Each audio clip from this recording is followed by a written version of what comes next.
Hello everyone, and well, we all have certain Pokémon in our hearts. But more than just its species, you've surely had a unique connection with some members of your team who then become a truly special partner, right? Well, today, we'll talk about the opposite. Pokémon that I caught and trained, but for one reason or another, I would end up regretting that decision. Not necessarily because they were weak. Back in the day, for example, I really regretted using Rayquaza in the Emerald League precisely because it was too strong and made me rush all the battles, taking all the fun out of it. But that is a typical situation, so let's go with some more interesting stories like Pikachu. Some of you can imagine where this is going.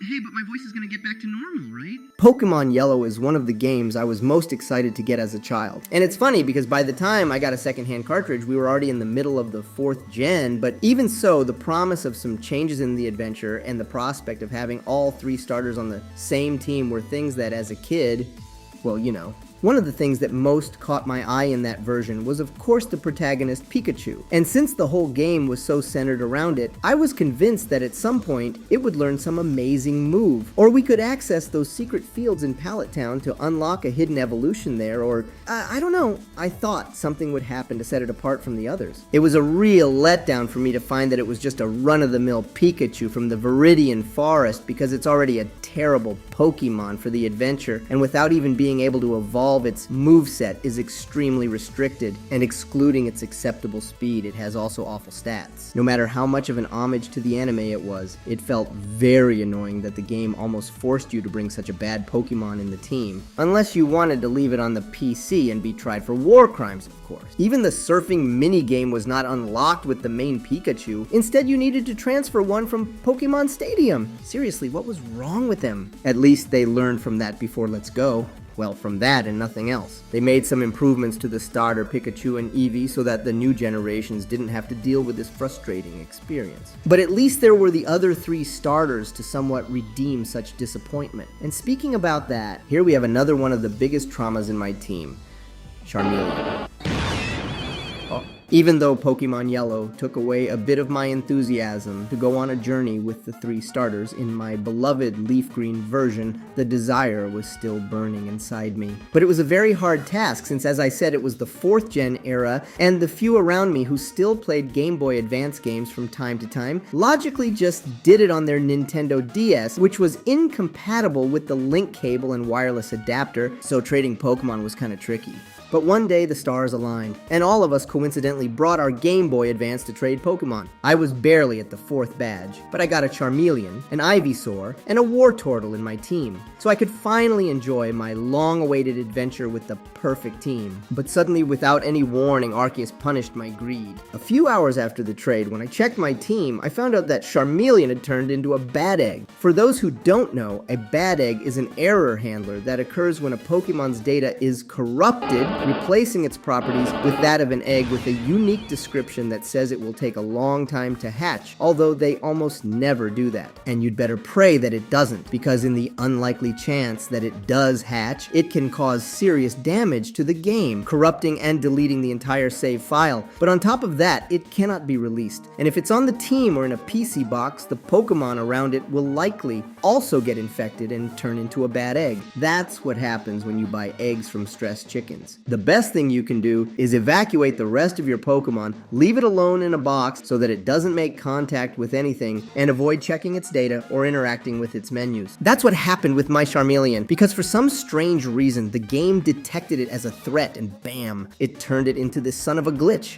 The thing is, this usually happens when you use external cheats, glitches, or turn off the console while saving or trading. But I didn't do any of that. After such a traumatic experience, more than once, I have found lots of bad eggs in my old games without doing anything. So I have the feeling that the cartridge's inherent use and the effects of time can cause the data to get corrupted and make them appear as well. As you can imagine, I ended up shocked and completely traumatized by the event, shutting down the game, deleting the save file, and not playing again for a very long time. It was quite ironic that, with all the effort it had taken me to achieve such a seemingly innocent dream, it all ended in such a tragic way. But speaking of innocence with a bitter outcome, it's time to go back to my first travels in Johto, with the first dewdrops falling and Ledybah smiling among them. Have I told you how much I love this baby? It's one of my favorite Pokémon designs and certainly a top 5 nostalgic Pokémon to me, maybe because of how little I've been exposed to it over the years. All super wholesome until you try to battle with it.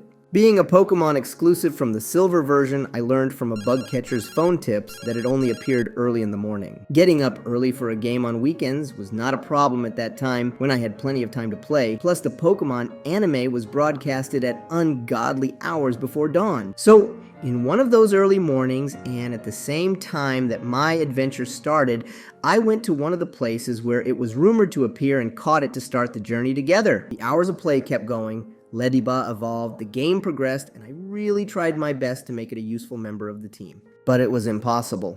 Being forced by its type and limited offensive options to be a physical attacker, Ladian dealt a pathetic amount of damage to its opponents, and even if it managed to stand out for an uncommon trait in a bug, an excellent special defense, its very low HP meant that even that side couldn't hold up so well. In hindsight, this Pokemon's main feature and signature strategy could be to use Light Screen and Reflect, as it was one of the few able to learn both moves at the same time when they didn't exist as TMs, and perhaps it could try to pass them on to an ally with its also characteristic Baton Pass. Obviously, these strategies were totally beyond the scope of me at the time, who was devoted to just using offensive moves like there was no tomorrow and nothing else. For some reason, it was a species that really had me in awe from the time I caught it through the morning dew until it faded away on a starry night. That's why Leddyba in Pokemon Silver is one of the sweetest disappointments I've had in the series.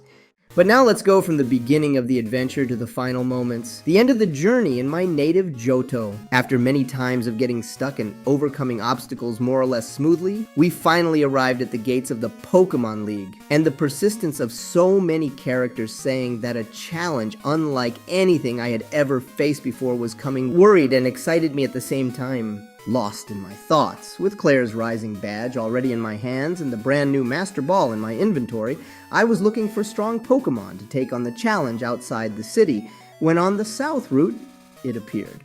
Perhaps some of you can imagine where this is going. I was startled as soon as I saw its shape. What was such a big Pokemon doing on a random route? And when its sprite was revealed, I gasped. That's right, I thought Skarmory was Lugia, and it just had to happen within minutes of getting the Master Ball. Without thinking twice, I threw the foolproof artifact against this being, excited and at the same time surprised to find my favorite Pokemon in such a mundane place. The point was that, while testing this fake legendary in some preparatory battles for the League before the Victory Road, I noticed that there was something weird. For what I thought was a Pokemon god, its performance was somewhat disappointing. It wasn't even at a very high level when I caught it. The lie didn't last long. I had visited the Dark World Islands before, but at that time I hadn't obtained Flash, so I ran away as fast as I could after getting lost. It was shortly after catching Skarmory, with the place already illuminated, that I encountered the real Lugia. We had an epic and fierce battle, with it destroying almost all of my team, even being paralyzed, but with both of us exhausted in one of my last Pokeballs, I managed to catch it. The real Silver God was with me now. Despite everything, the story had a happy ending, because if the Master Ball had still been in my inventory, I wouldn't have hesitated for even a second to throw it to it, and I would have missed that first memorable encounter that stayed engraved in my heart forever. The funny thing about all of this is that with my current knowledge, I can see how Skarmory could have obliterated everything in that league. Not only was it the defensive beast we all know today, but it also had an advantage against each of the Elite Four types. Considering that I was looking for a powerful ally before the final battle, it wasn't really a bad move to use the Master Ball there. Anyway, Skarmory is in fact a Pokemon exclusive to the Silver version. I don't remember very well what happened to it. Probably because I was angry and unaware of its potential, I left it banished as an outcast in a forgotten PC box. But the lesson had been more than learned. Don't judge people by how pointy their face is, or something like that. But if we're talking about my regrets about training Pokemon, we must make a quick mention of Gyarados. Of course, I have trained many in all these years and adventures in which its presence is constant, but two very clear examples with this line come to mind. The first was during my initial journey through Kanto in Leaf Green.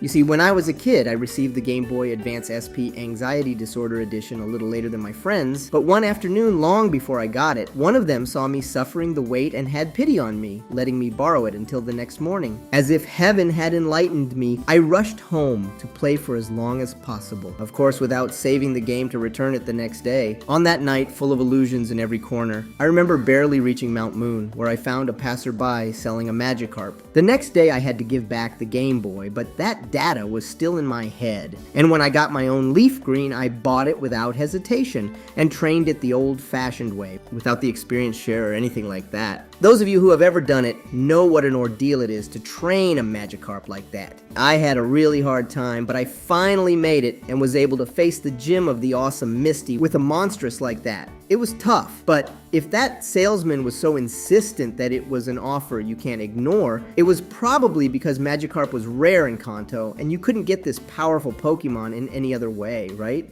Imagine my face when the scam was exposed. A little further on in the adventure, you even get the Super Rod, which you can use to catch this Pokemon very easily in literally any patch of water in the region. There's a little bit of time during the adventure when you still don't have the rod where it can pay off, but it's certainly not enough time to justify the hell that leveling up that fish is. For the last story, we need to go back to my first experience in the 3rd gen with Pokemon Sapphire, but oddly not with a Pokemon that disappointed me during the adventure. We're actually talking about a special case where the problem was not the training, but quite the opposite.